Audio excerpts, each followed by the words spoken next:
Melissa, welcome to Podcastina. Thank you, Galina. I'm so happy to be here. Excited. I'm so happy to have you.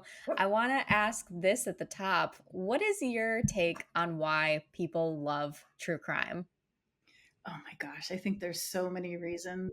Most of the people that I've talked to and had the opportunity to kind of like pick their brain on that question have this sense of curiosity that's been with them from a young age. I feel like most of the people that have a draw into true crime have this sort of investigative mind. I think they have a curiosity about things that are kind of on the fringes, of life and society, people, behaviors. There's this sort of draw to things that are a bit abnormal or unusual. And I think that we also have this instinctual drive to kind of figure things out because the brain doesn't really like ambiguity, right? It likes to put things in boxes and say something is this or something is that. And when it comes to true crime, there's so many puzzle pieces that you have to work with, depending on, the circumstance or situation. But I think it feeds that curious part of us. And then if, we can also bring about some type of justice or healing or harmony, there's something to that as well that kind of it just satisfies that curious nature I think that we all have, or many of us have, I should say. It seems anecdotally that it's primarily women that are interested in true crime, and I'm wondering if you can connect the dots on that for me. There's a lot of layers to that. Some of the research that I've done, it seems that a lot of women that are drawn to true crime and drawn to psychological thrillers or things that have that same kind of through line, a lot of women have experienced different types of violence, different types of betrayal, rejection, abandonment. And I think we have this really deep intuitive sense that we don't always get to work with out in the world at large, right? If we talk about our feelings, we talk about, I just had this really strong feeling kind of a thing. It's often dismissed. But when we sort of get into the territory of true crime, by being an observer, whether we're learning about a case or watching a story, that we get to kind of tap into that instinctual knowing again and to use it in a way that feels it just feels more legitimized. And there's something about that I think that's really special and unique to women. I'm not saying men aren't intuitive, they absolutely are, but I think when you combine women who have overcome a lot of trauma or traumatic type of experiences and they have that heightened awareness. Usually they're more keen to what's going on in their environment. They're more attuned to the feelings and emotions of others. And then you layer in true crime, which tends to focus on the abnormalities, like we're talking about, and psychopathy and sociopaths and really intense personalities. When you put that all together, I think it helps women, on one hand, to really tap into that sense of knowing and instinct that they have to demonstrate it in a way that feels safe. Also, as an observer, we have some of that psychological distancing from what we're watching versus what we're experiencing. And then there's another layer, it goes deeper and deeper. I've also experienced people who feel that by observing different types of cases and stories, that they're strengthening their instincts. They're also validating some of the experiences they had by listening to someone else share the story or hearing about a situation that happened. I think there's a lot of things that are exposed, through observing true crime and a strange sort of validation that happens that we're not always given in other traditional ways. There's lots of layers. There's so many other reasons I think also contribute to that, but those are the top few that I've sort of observed. And there's also this way of like not just tapping into our instincts and strengthening all of that, but also sometimes justice is a really interesting thing. In the work that I do, I don't think of justice just as a end result or the an approach to something, right? I don't think of it just as the legal system. I think of justice archetypally. I think of it as an experience. And a lot of us, a lot of women primarily, um, have had to wait for justice to be served in unique and creative ways. So I think there's a little bit of a undercurrent with that as well, that when we watch these things and someone's finally captured or caught, um, not only can we test our skills and our abilities, but we can also sort of have that sense of completion for some of the things that might be unfinished in our own lives. But those are some of the top things. But of course, there's a lot more. Yeah, there's a lot of what you just said that I can kind of relate to, where it's the sense of justice, the kind of teaching yourself, like when you said maybe it'll help us grow our intuition of what are the clues that someone might be a psychopath? What can I watch out for? Like, how do I build my own resilience and also build my own sense of that I have a good alarm system, right? That Right. I have this intuition in me that will sense danger and hopefully be able to protect myself. And I don't think this is what Brene Brown meant by this, but she talks about this concept of like rehearsing tragedy. When Yeah. people have a hard time holding on to joy and they kind of start panicking about something that may or may not happen, we try to kind of rehearse it in our brains as if that will prep us and somehow prevent us from hopefully feeling the intensity of the pain that may happen in that experience. But it's interesting to me that I think a lot of women will relax to true crime, which seems to be Yes. the thing that startles people. It startles their partners when they're like, how do you enjoy watching a murder documentary? And there is this weird soothing element to watching something like that, in the same fashion that I will also unwind to like dumb reality TV shows, where Yes. the true crime really, there's something in that where I'm like, this is soothing because it's validating. Yes. Another layer to that, I love that. I love how you just articulated that. I think another layer I'd add is for some of us, it's so familiar because it ties into early childhood themes, especially those of us that are drawn to true crime. A lot of us are uh, exposed to it at a young age. And so for me personally, I know there was this comfort and this familiar sense of connection when I would watch certain movies, or I would hear about a case or a story. It would take me back in time. I think a lot of the women also that I've discussed, have this kind of type of conversation with, would say that there was a moment for them. There was a case that either haunted them, and we might not call it a case. It might have been somebody that just disappeared in their town, a situation that was unresolved, or something that might have caught the media's attention, might have even just been within their own community. And I think early on, we call these like initiatory experiences. They're initiations in a very strange way. They usually alter our world a little bit.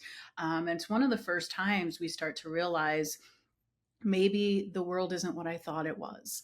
It's that little bit of an introduction to the idea of monsters, or shadowy things, or darkness, or that kind of stuff. And there's something actually kind of soothing in that, because we're choosing to look at it, we're choosing to engage with it, versus being thrown into it, which many of us can relate to, just being thrown into an experience that forever changed us.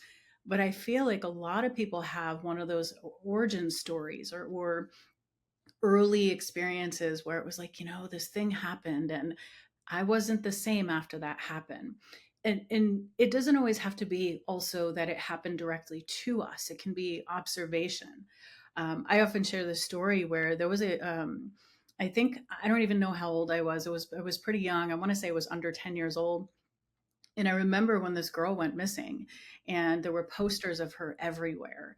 And I didn't really understand what was going on. It was talked about, but it wasn't talked about. And so my imagination would run wild. And one of the things that would happen is we lived on the edge of this really haunted, creepy road. They actually made like movies and tell all these ghost stories about where I grew up. It's kind of crazy. But what would happen also is, because it was so beautiful and like miles and miles of woods, people would ride their horses, through this one particular area. And while that girl was missing, I remember one day I was watching these two women riding horses up the street, and I looked at the one and I saw the face of the missing girl. And I didn't understand what was happening at the time. I was so scared, but also fascinated. I wouldn't say excited, but definitely sort of like, what is this? Nothing happens around here. What's going on? There was a bit of a thrill, but there was a deeper fear of, the not knowing what happened to her. So I had unknowingly kind of superimposed the missing woman's face onto this other woman that was riding this horse. And that memory, for some reason, just stuck with me for many years. Unfortunately, they did end up finding the missing woman's body. It's still a cold case to this day. They don't know what happened to her, but it was one of those really pivotal moments for me. And I find these dialogues, conversations, there's usually something that ties a lot of us to that, a situation, a person, a moment, our own experience that kind of draws us in, and we have that curiosity. But I do think there's also a deeper desire to uncover, to connect, to make sense of, um, to shift or heal something. Sometimes, not always. But there's mystery that's there. And then that mystery, there's a bit of tension mixed with those confusing and conflicting feelings of nervousness. We're a little bit drawn in. We're a little bit kind of scared, like maybe even repulsed. And when we play with that type of tension, it has an interesting impact on our nervous system. But for women, I think it's not that it's stimulating, but it activates them. It's activating in a way, and I think it gives us a lot of opportunity to exercise different faculties and different things that we have that we don't always get to find a place for in our day-to-day lives. That's so real, and I didn't pinpoint it until this very conversation, but now that I think about it, I think that pivoting moment for me, I'm about the same age or close in age to Jean-Benet Ramsey, and I have such a distinct first memory of, being at the grocery store with my mom and being eye level with the magazine rack and her being plastered all over it. And it broke this kind of delusion I had that if you were that beautiful, that the world would protect you. Like, here's this girl who's the epitome of beauty, like just across, all kinds of different lines where everyone can look at her and be like, okay, this is like a traditionally beautiful little girl. I think I thought that the world would protect somebody that looked like that or that had that kind of Mm. life. And so to have that disillusion happen at such a young age and to have it be physically right in front of me as I was in those grocery store aisles and like looking at the magazines, that was probably my first taste of being like, oh, the world is a dangerous place no matter how you're interpreted. And what I would love to know is, because as you mentioned, people like typically recoil from this kind of stuff. Like people see a cemetery and there's all these weird little rituals you do, like you hold your breath until you're done driving by it, or you throw salt over your shoulder, or whatever. People have these kind of instinctual recoils that happen within them that maybe they don't even examine. And I would love to know, like, what it was for you. Where was that point where you veered off? If there was a point where you veered off from being repulsed by this type of stuff to gaining that curiosity of wanting to learn, like, the psychological reasons behind why we feel like, why we're elicited with like such fear and uncomfortable feelings when we deal with death and gruesome content. Yes. Oh, thank you for asking that question because I have my take on this is I don't know what it feels like to have that resistance to those things. I had Oh, quite the wow. opposite experience. So but that is also what drove me to want to understand because I felt like such an outsider. I felt like I was like the weird kid. I really did a lot of like unusual and unique things, and it was um whether it was like being bullied by other kids, even by adults, when they mean well, but it's like, we shouldn't talk about that or we shouldn't be enjoying those kind of things. I always felt wrong. I always felt bad. I felt like my interests were not welcoming. And so I kind of suppressed that part of myself a little bit, definitely as I got older, until I sort of reclaimed it again. But it was that feeling of not fitting in, not belonging, or feeling like there was something really weird about being drawn to strange things. I loved cemeteries. I loved walking through the woods and just experiencing the shadowy darkness and like that fearfulness of like, oh my gosh, it's so peaceful here, and it's kind of creepy, like something could come out and scare me or whatever. I was always drawn to that, but very quickly realized a lot of the people around me were not. Which then, through my own those feelings of feeling rejected or feeling abandoned, that's what actually made me more curious. Now, on top of that, I did have this really unique sort of intuitive sense about things, about life, and death. And what would happen is I would blurt out random things, and it started to freak people out because there was some accuracy to it all. I would just see, sense, and know things that really couldn't be quite explained on how I got the information.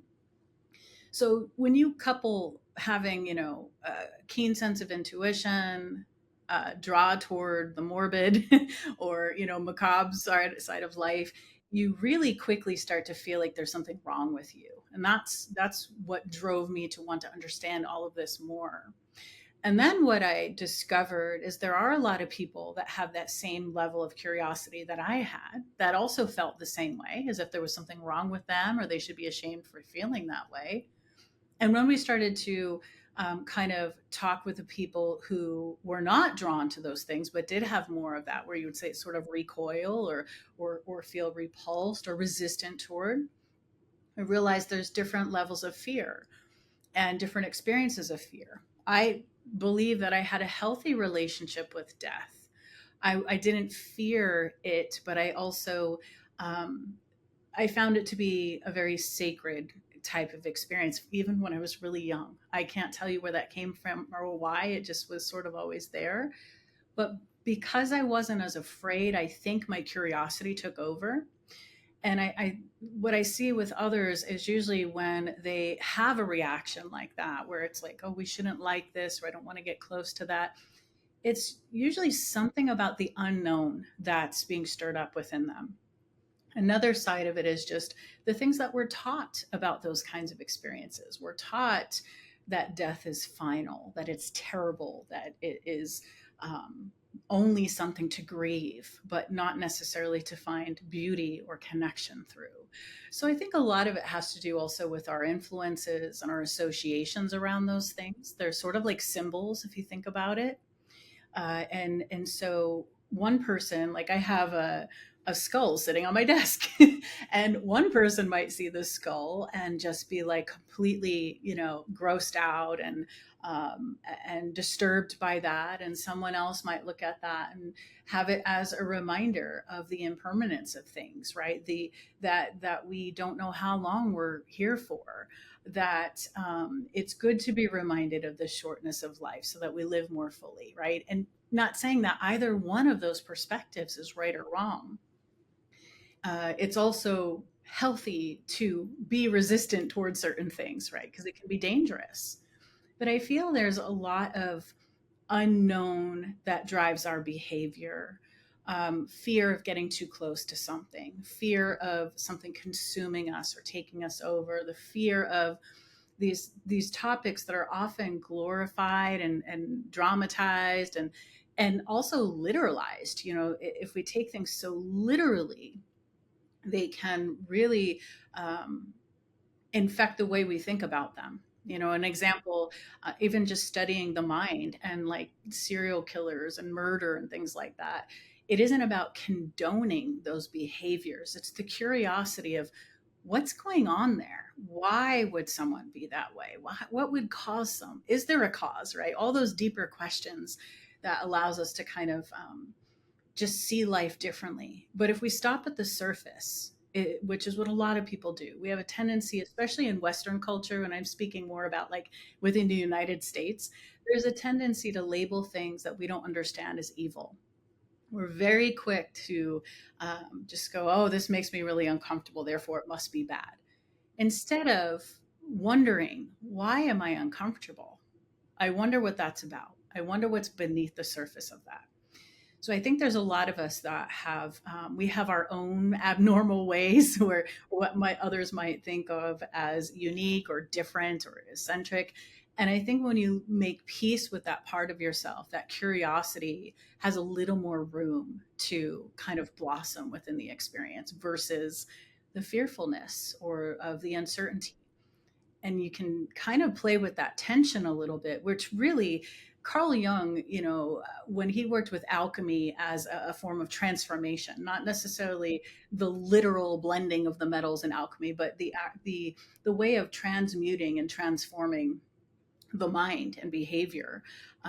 He didn't veer away from darkness and shadowy things. He actually wanted to study all of those things. He studied people that had different types of neuroses and different schizophrenia, and all of these fringe behaviors and disorders and things that might make others uncomfortable, because there was value there. There was something we could learn about people. We can discover something more, not just about labeling and putting them in a box because of a certain behavior or diagnosis. And that curiosity, I feel, opens a lot of doors so that we can soften the fear and get to know one another a little better, but also there's this sense of security that comes with it. It's weird. It's sort of like counterintuitive. But the more you lean in and you ask questions and you get to kind of see what's hidden and what isn't always, on the surface of things, there's a sense of comfort that comes with that because your fears soften every time you discover something really amazing that was once hidden behind something that terrified you. And I think that's something we're not necessarily taught, but some of us are just drawn to exploring. I wholeheartedly agree. I have certain things that I think other people look at interests, one of them being true crime, another being my music taste, which is primarily metal, which people are like, "Ugh, how do you like that?" And I Exactly. think it's just more fun to be like, "Well, they scream, so I don't have to." That's Oh part of my the gosh, interest. that's so But good. That should be a t-shirt. That's like right? really good. Thanks. I think I've seen it on TikTok or something, but I'm curious, just that kind of recoil that happens for people who absolutely can't get into anything that's like considered in a grotesque category entertainment wise. Is it deeper than just a fear of that? Does it reflect some kind of like internal fear of thinking about death? Is it one of these things where we people believe that if you even think about anything that's really dark and spooky, if you try to connect to it, if you go beyond, as you're saying, and look deeper into it, is the thing that holds them back kind of just this paralyzing fear that looking at it is going to bring it in or something like that? Mm. I'm curious why people treat it like it's this thing that's going to give you cooties. Yeah, I don't think there's one answer. I think it depends on the circumstance and the person. I think there's so many layers to it. I think sometimes it's just how we're raised, what we're exposed to when we're growing up. Um, for example, one thing that always kind of really haunted me when I was a kid is like the not only did I live in this area where it was just known to be haunted and kind of creepy, but that town, for some reason, just I think it's just all the natural land that was around us. There was just a lot of hunters too. And so this really creepy experience would happen. Well, I thought it was creepy. To them, it was everyday normal living. But after they would hunt and, they would shoot the deer, whether some of it was they would use guns, but some of them were use bow and arrow hunting too, bow hunting. And so either way, though, I would sometimes drive up the road with my parents, and to get back to our house, we'd have to pass through all these other homes, and some of them would have the deer hanging upside down as a part of the process to drain the blood to prepare, the meat and everything else. And I remember being a small child and just it would terrify me. It would terrify me. And it wasn't so much death, it was the opposite. It was I always had a deep connection with animals and nature. So it wasn't so much that they were no longer alive that scared me. It was the manner of which I just would see them hanging there. It was just so, what I thought was so violent and terrible. But another take on that is that these individuals were also so generous and would share the meat with the community, you know, venison with the community. And um, other people had gardens and would do the same thing. And so, you know, what are we exposed to and how do we perceive that? I think that plays a huge role in it, the conversations around it. I think a lot of times when we don't talk about things, the mind will fill in the gaps and amplify and make things, it can make things a little worse. So there was a time where I didn't talk about how that frightened me and that scared me. Instead, I would just like cover my eyes as we drove through this one particular area. And it wasn't until I got a little older and I started to see that there were other kids my age where this was just their normal day. They were a part of that process. I wasn't a part of that process. So I thought it was terrible. But to them, it's infused with their childhood memories in a positive way. So that was a huge lesson for me and something that could be seen as really gruesome. And I'm not challenging anybody's beliefs around those specific things. I think there's a lot of perspectives on all of it. And I'm not saying what's right or wrong, but just showing that we never know what's going to be the thing that impacts us. And so there's so many reasons why we're repulsed by something or drawn to something. There can be sentimental value for some of us. I know a lot of people that are drawn to true crime because it was sort of like a family thing too, where it would be like, oh, my mom and I would sit and watch, you know, America's Most Wanted or whatever it was. And so sometimes there's like a bonding experience over it. And that sounds funny to say, but like we are creatures built on connection and we connect with one another. And when we see someone operating in a way where they're so shut off from society, where they just go on a bender and do some crazy stuff, that is fascinating to the mind. It's like, what is going on there? So there's all these different layers to it. But when it comes to just being drawn to something or repulsed by it, I don't think there's a simple reasoning for it. I think there's a lot of layers, associations, um, the things that we're exposed to, like I said, as we're growing up, are beliefs that are deeply intertwined, and we don't always question those beliefs or know where they came from. Some we might know exactly where something started, but a lot of times it's just sort of a almost instinctual, you know. And it's interesting too because our associations aren't always what we expect. It's kind of like there was a long period of time where I used to do body work and I was a massage therapist. And I remember one time the big thing was for everybody to use lavender as an oil because it just was the common thing. It was supposed to be a neutral oil. And I'll never forget there was an experience with someone that had been traumatized by the scent of lavender because they associated it with an extremely traumatic event connected to abuse in their childhood. It was something in the air around this abuser. Um, and that really changed also how I saw our associations with certain types of content. It makes it harder for us in one way to say, well, of course this would be really jarring to someone because it's this. But when you start to realize it isn't so much about the content, it's the associations we have with it. It changes everything. You know, one person can walk through a cemetery and feel so at peace and at ease and have a respect for life, and it can teach them how to live more fully. Someone else can walk through that same cemetery and can hate the place and want to get out of there as quickly as they can, not even just because they maybe are creeped out, but maybe they're consumed by their grief of their loss, right? It's so multifaceted, and I think that is one of the first things that would help us in this type of dialogue is to just become more curious. Like, why do I feel the way I do? Not from a place of judgment or shame, but curiosity. Like, I wonder what draws me to that, or I wonder why that makes me uncomfortable. that gap of just the not knowing and asking the question will reveal more information. But that's another way to answer your question, to say we not everybody wants more information. Not everybody wants to know what's beneath the surface. Some people don't want to create the space for other things to present themselves because they are afraid of that. And it's, it depends on what's going on, whether it's trauma. And I call it unfinished business. The things that haunt us are usually some type of unfinished business. But a lot of us, we're not taught how to work with emotions, feelings, to be in touch with that part of ourselves. It's seen as weakness or something to overcome.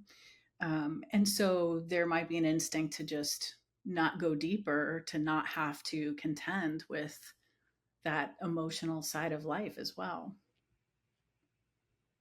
That makes sense, and especially that some of it is cultural and attuned with our upbringing and whatnot. I wanted to switch gears a little bit because I know that you know things about nightmares that I don't. So I would love to get your POV. What are nightmares? Why do people, freak out, wake up, try to push it down? What's going on there? Yes, I love talking about nightmares. It's very much similar to a lot of this other conversation that we're having, where it's something unfinished.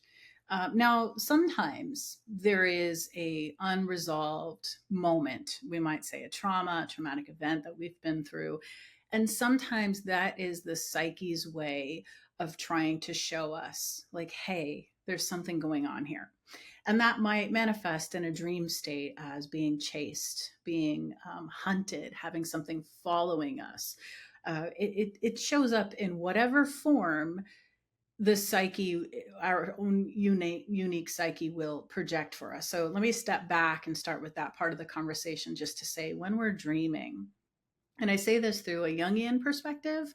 There's lots of different thoughts about dreaming and the dream state and what it is and what we're actually experiencing.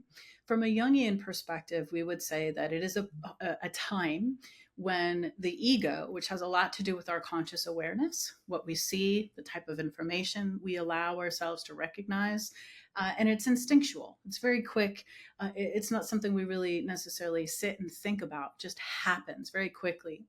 But the ego is kind of like a gatekeeper between what we're aware of and what we're not within ourselves.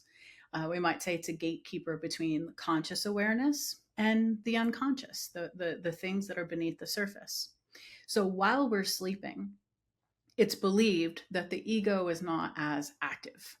And therefore, the things within the unconscious, beneath our surface awareness, like when we're awake, alert during the day, while we're sleeping, that barrier, that resistance isn't the same. So we can have these different types of this material that then is moving through us. And there's also this belief in Jungian psychology that the psyche is self regulating and that it speaks to us in imagery.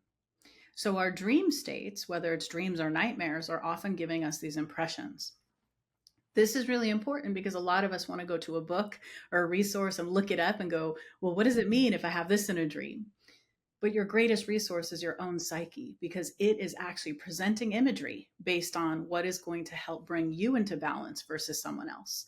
So your symbols, the patterns, the different things that emerge while you're sleeping are really unique for you. So that's one of the first things I like to kind of say for people that are really nervous about nightmares. And one of the reasons they're so intense, besides the obvious that they're just unsettling, is also because they have a somatic component. That basically means that we'll often feel them very much as we witnessed or observed ourselves through something, going through a moment or a story of some kind. We'll wake up with this feeling of dread in our stomach, or the sweaty, palms, the heart racing, some kind of creature, being, image, symbol that is just disturbing us on some level. I think of them as like disruptions in a way. But if we realize, like, the symbols and the way they're coming through is trying to bring our attention to something unfinished, then we can work with that to see what's going on. So that's part of it. So sometimes I will say, depending on the person, it could be a traumatic event that's getting worked out, that is trying to come into conscious awareness to say, hey, this is still looping through your nervous system. Other times, it could be something we're avoiding. And when we're asleep is one of the very few times the psyche has our full attention. So it's like, well, I'm gonna, and it doesn't talk in a voice or present in that way, but we might analyze it to say something like, now that you're resting, it can show you the things that are brewing beneath the surface that you're not paying attention to in your daily life. But because it's not literal, it will take on different forms. So we might see creatures, we might see other people we know that have a really bizarre, strange role to play in the nightmare itself. This isn't the importance of not taking it literally. It's often symbolic, including death, destruction, drowning, murder. I've seen and heard so many different types of nightmares, but I have had some really incredible circumstances, like with client cases and stuff like that, where the client would work with a nightmare, and not necessarily by like going back into a dream state and trying to conjure it all back up again, but through dialogue, by sitting with the nightmare itself and getting curious. Like, first you write the whole thing out. What do I remember, kind of a thing, what did I see? How did I feel in my body? What else, what other impressions or things, can I remember from this dream? And you write it all out. Usually there's something called a central image that stands out in a nightmare. So this is going to be like the thing that really got your attention. It might not just be a physical component. It might not just be, let's say, a person. It might be a movement of some kind. It might be a really bizarre detail that you wouldn't expect in a normal typical storyline. You might be looking, like, I one time had a client where there were these haunting kind of figures in the dream, like shadowy figures, but they didn't bother her. It was the tires on the car that she was just drawn to, right? And we want to be like, but that makes no sense. Like, why wouldn't it be the haunting figure, the creature? And that's the beauty of a nightmare and a dream, is that when you release the logical and you just start to really kind of sink into the symbolic and go, I wonder what this represents. I wonder what this means. By staying in that state of curiosity, your psyche will give you more information. You'll just have a feeling, you'll have a thought, and you feel a little crazy sometimes when you do this work. You really have to invoke your imagination. And that means you have to be willing to risk feeling a little silly, because that's the ego just stepping in, going, really? This is crazy. You're going to talk to this part of your dream. So the ego wants to jump in and make you feel silly about it.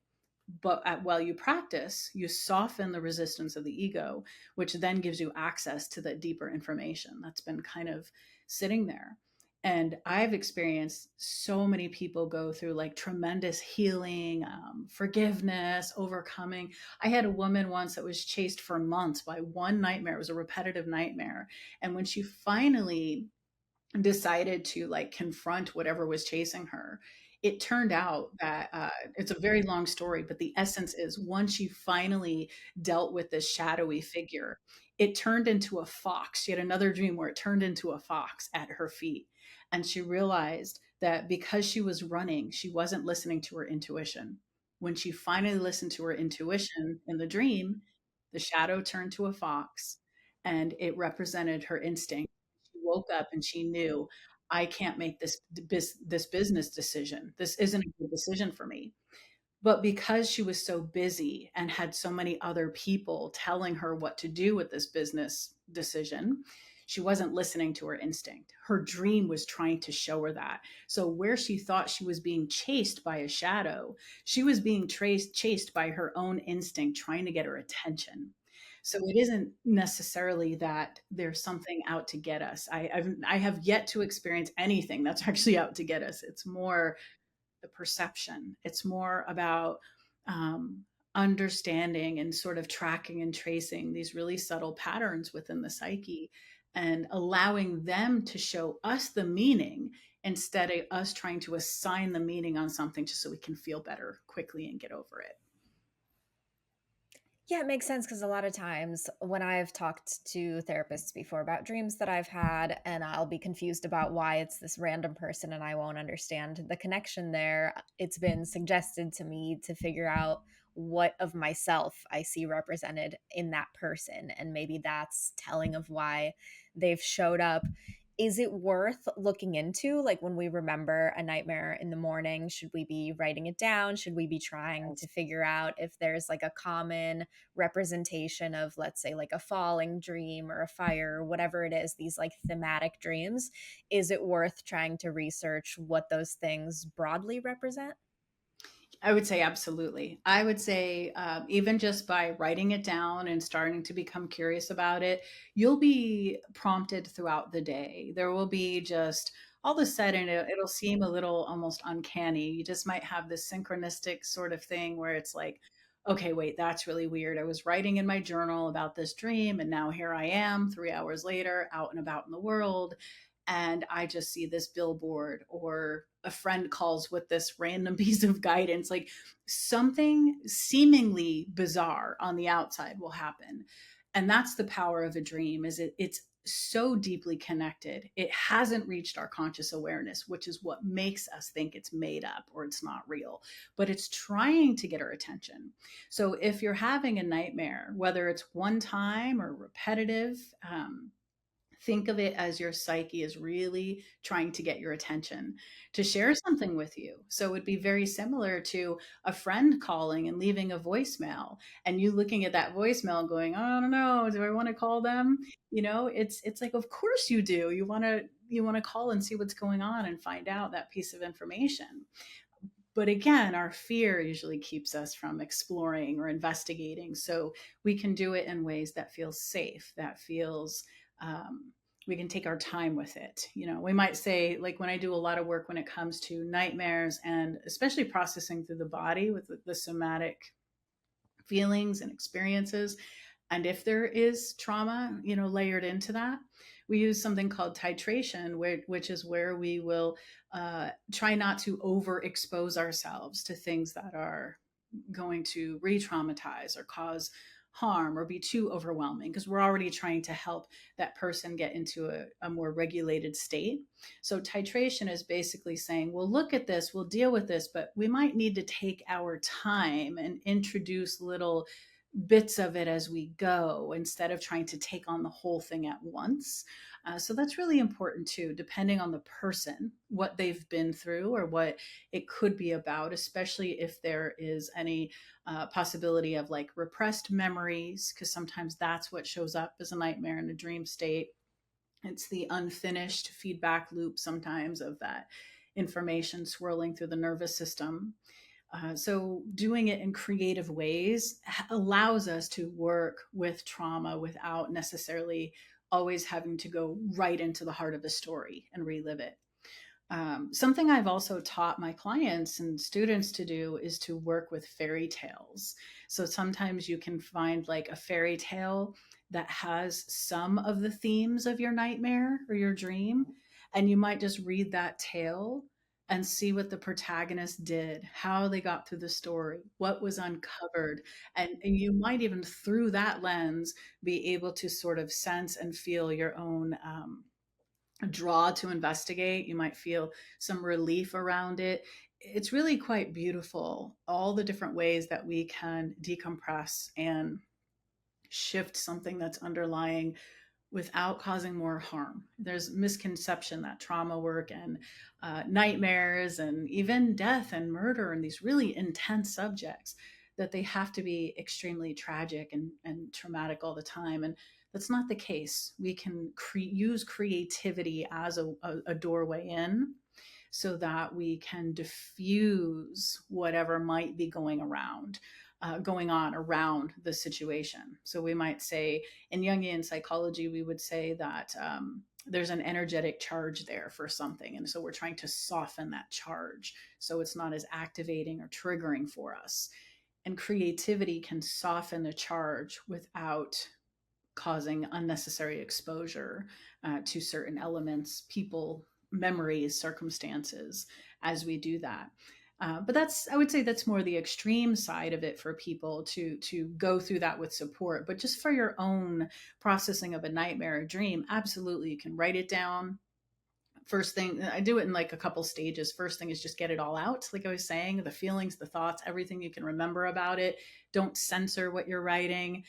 You're just pretty much like dumping it out from the mind onto the page. Then the next part is that's when you kind of skim through and go, what big detail stands out to me?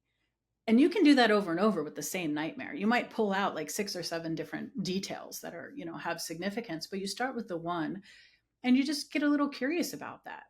Like, I wonder why this puddle was in my dream. I wonder why I had such a negative reaction to that puddle. I wonder what else might be there. If I were to imagine in my mind to just kind of free write on this puddle, what comes to mind? And so it's really an investigative sort of mentality. You're becoming more and more curious because as you do that, the ego isn't trying to control, it's softening a little bit, which then widens the amount of information that comes up from the unconscious. And that's when we have an aha moment. That's how you have an aha moment, you make a connection, there's a synchronicity. They're all different types of guidance that are saying like you're on the right track, this is it. Or just a feeling in the body. You may not make the mental connection to say this is where this came from or why I'm having this dream, but there might be this feeling of just relief.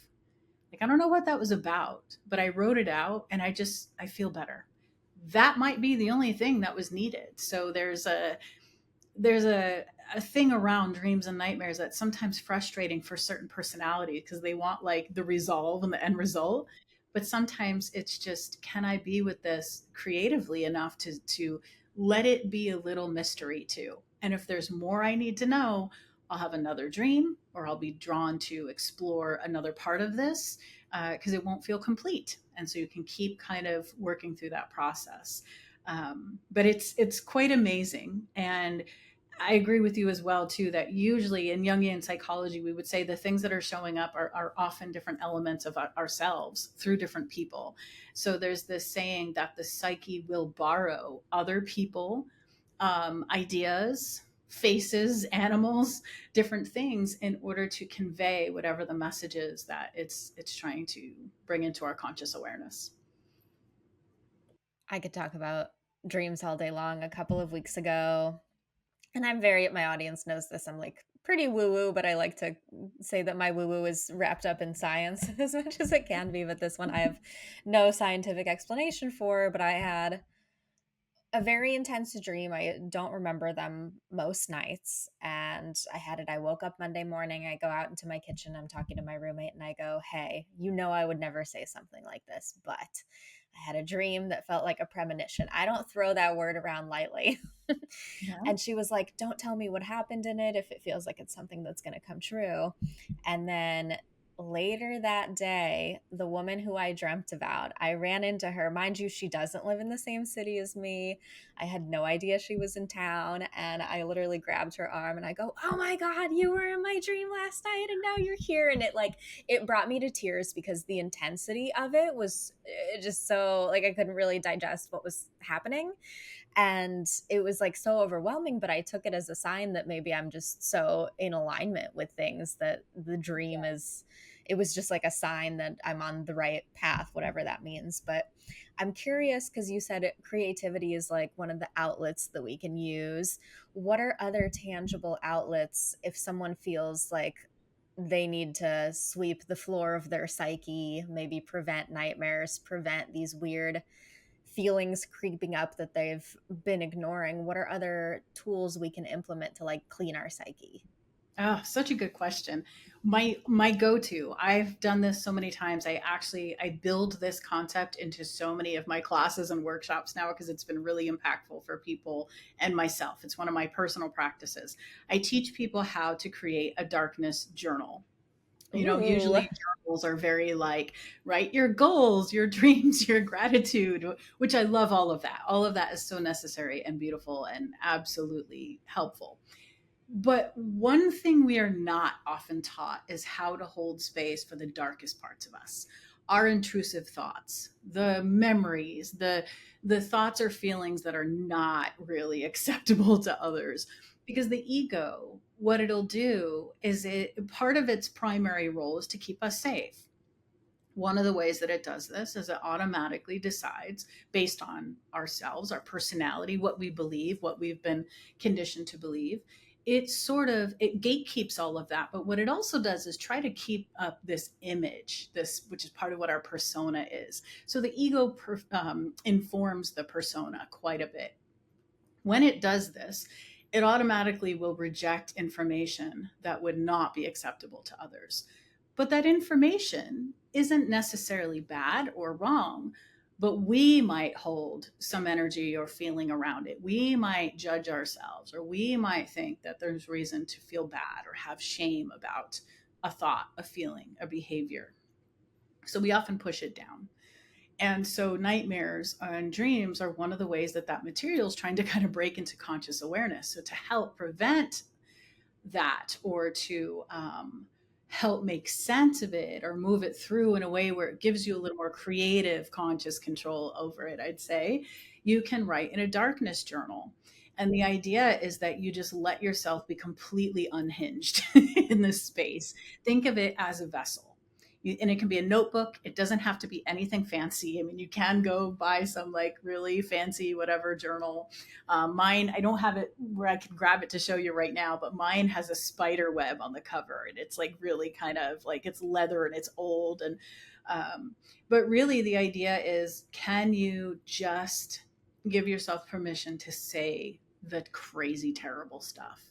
Um, the idea is to remember that you are liberating yourself from these things. You're not creating them, you're not putting them into the world.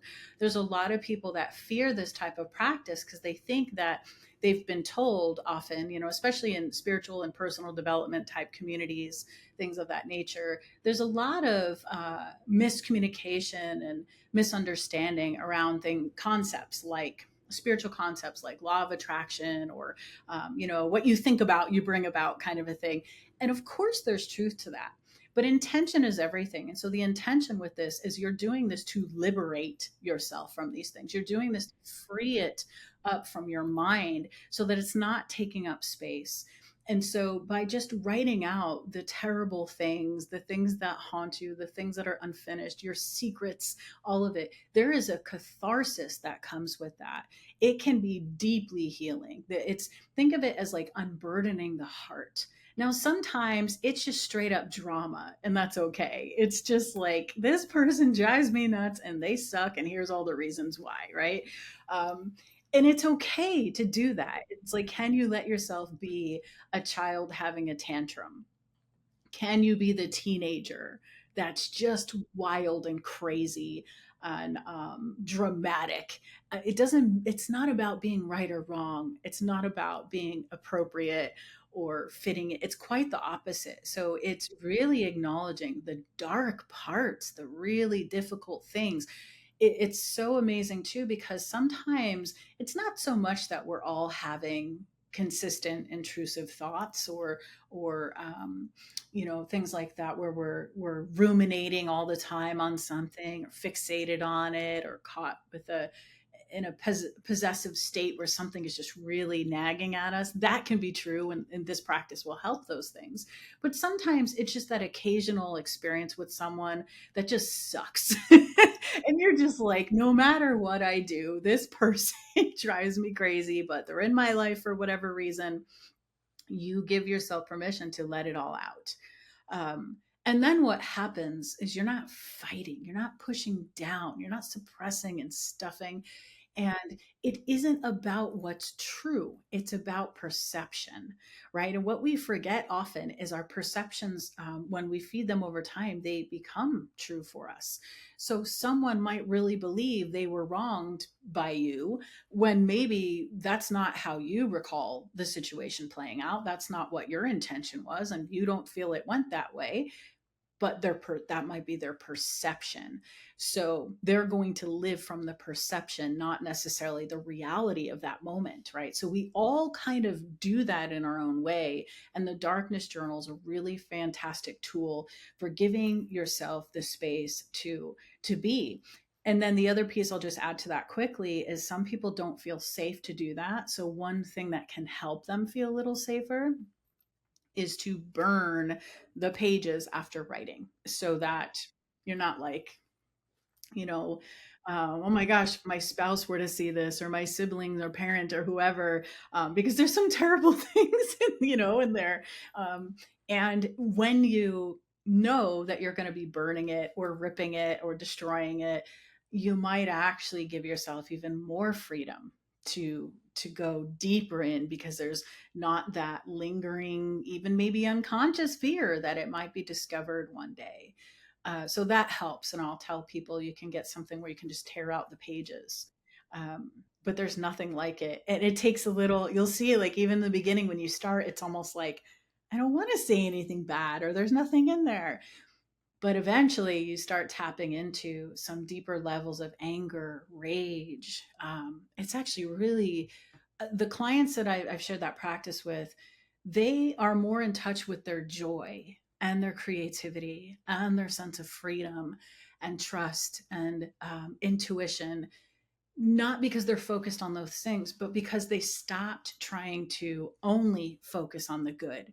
They started to realize, if I give these darker things a place to be, I get to actually experience more depth in these other ways too. Because I'm no longer kind of like living one sided, or I'm no longer trying to cut this part of my life out. I'm giving it a place to go. And this is really wonderful for children, for teenagers. You don't even have to use words. I've even had it where I just told my clients, just trust the feeling. It might feel very erratic, and just use the pen and just, let it go like scribbles. And it isn't about, you're not publishing it, right? It's something to be expressive. So then when you do this kind of thing, once you feel sort of emptied out, then if you want to go into gratitude or appreciation, or it feels so different. It doesn't feel like a lie. It doesn't feel like you're sugarcoating, or you're trying to, plop like affirmations on top of filth or something like that. You just feel so empty and clear that when you then shift your attention to gratitude or other things, it feels deeper, richer, and more authentic, because it's not a default. It's not like a spiritual bypass. And you do that before you go to sleep, and there's just more peace in your heart. Because you're also willing, right? When you're writing in the darkness journal, you're willing to let things rise up and move through. And you're not as concerned about making sense, not making sense. It's more about expression. So that can be a really cathartic and healing experience for someone.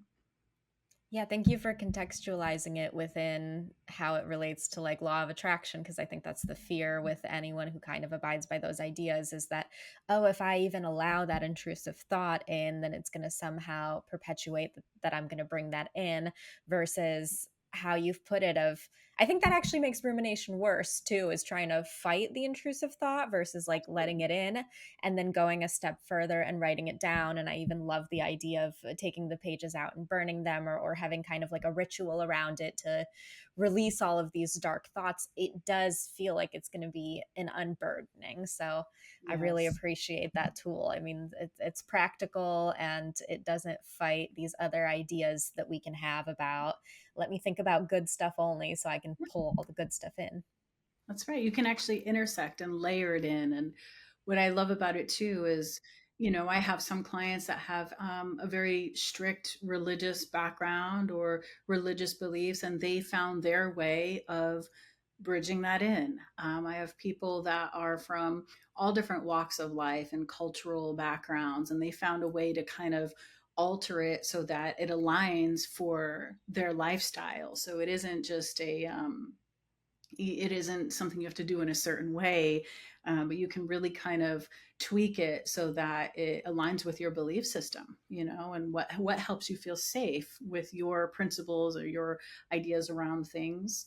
And the other thing too is like intrusive thoughts and the rumination, all of that. We experience these things, but it's not often talked about because it can be so embarrassing. I can't tell you how many clients I have. This one intrusive, I'll like out myself by saying this. There was this one place I would drive through to get to one of the old homes that we used to live in, and it was this beautiful area, but it was like cliffside, and there was like all this water below, and it was gorgeous, but it was also dangerous if you weren't paying attention. And there were a few times where I would all of a sudden I would be driving down that road, and all of a sudden this like image would pop into my mind where I was driving and my family's in the car, and I like drive us off a cliff and kill all of us. And We've I'd all be had like, that thought. right. And I'd be like, oh my gosh, that's so terrible. Why am I thinking that? And I'm laughing about it now, but like in the moment, I'm just like, what is wrong with me? And that's an example of an intrusive thought. But you know what it also is there's also a part of me that I learned how my I was more vulnerable to my intrusive thoughts when I was vulnerable in a circumstance around me. So like being on a cliffside might activate your nervous system. You might have more fear. It might make you strive for control, right? When we actually slow down the intrusive thought, it's like that's what was going on. And so I had no way to do anything except hands on the wheel and the mind. And so when you think about that, it's like, oh, it's the mind's way of trying to really get us to be really like diligent about what we're doing. And I can't even tell you, just sharing that little story, how many of my clients would like sob in relief and be like, I'm not crazy for seeing these things or thinking these things. Like, absolutely not. You have an amazing mind that wants to keep you alive and wants to keep you safe. And sometimes it has a really terrible way of going about doing that. But that doesn't mean we ignore that or cut it out or just don't think that way, because that resistance builds that tension and then it can get worse. So, like you mentioned, the rumination can actually feel a bit worse. That's one of the reasons I think it feeds into, because we want to sort of like, oh, that didn't happen, or I don't want to acknowledge that because if people were to hear that, they would judge me or they would shame me or what have you. But I feel there's more people that do have those things. And the ones that find a healthy relationship to the protective parts of their being and their mind have more freedom in those experiences and realize that isn't actually something I want. I don't want that to happen. And I'm not trying to create that. But isn't it interesting that this part of me was so afraid in that moment that this was the image it conjured up? When you can kind of dialogue with yourself in that way, you start to realize like how dynamic we are as beings. And there's a creative element to that, but there's also a sense of relief in that. Like, oh, I can share that, and it's not the end of the world. And somebody else might end up sharing their random, weird, intrusive thought with me because now they feel safe, and we build connections on some of these things. But that's really where a lot of my work surrounds working with people in ways of just softening the intensity, not bypassing and not ignoring it, and not condoning everything either, but basically saying, some of the things that we think are really bizarre and weird and strange, some of them are, but some of them are really more common than we give credit to, because we don't always bring them to the light. We don't always, talk about them. They fester, and we spend a lot of time, energy, attention, and money to not feel them or not experience them. So once we do in safe places, they don't rule our behavior, our attitude, our minds in the same way. And there's a freedom that comes with that that's priceless. And it's something to protect, once we learn how to do that. I love that. Melissa Kim Corter, if people want to learn more about what you're doing, where should they go? Thank you so much. So I would say go to my website, melissacorter.com. I have a brand new book coming out. Also, I'm super excited about this book. It is going to be on bookshelves in September 2025. It's called The Apothecary for the Afflicted, and it is 7 different fairy tales with different afflictions and analysis of how to read the tales and what to uncover in each one of them. and we work with the dark, grim fairy tales so that we can really stir and get into it. And actually, the very beginning of that book, I walk you through how to set up a darkness journal as well. So that's included in there. But yeah, I would say that's the best thing. Go to my website and check out the book, because everything, I just poured my heart and soul into that project, and I'm really proud of it. Amazing. Well, thank you so much for talking to me today. Thank you for having me. This is such a great conversation. So much It fun. really was. Yes. And thank you, everybody, for listening. Bye.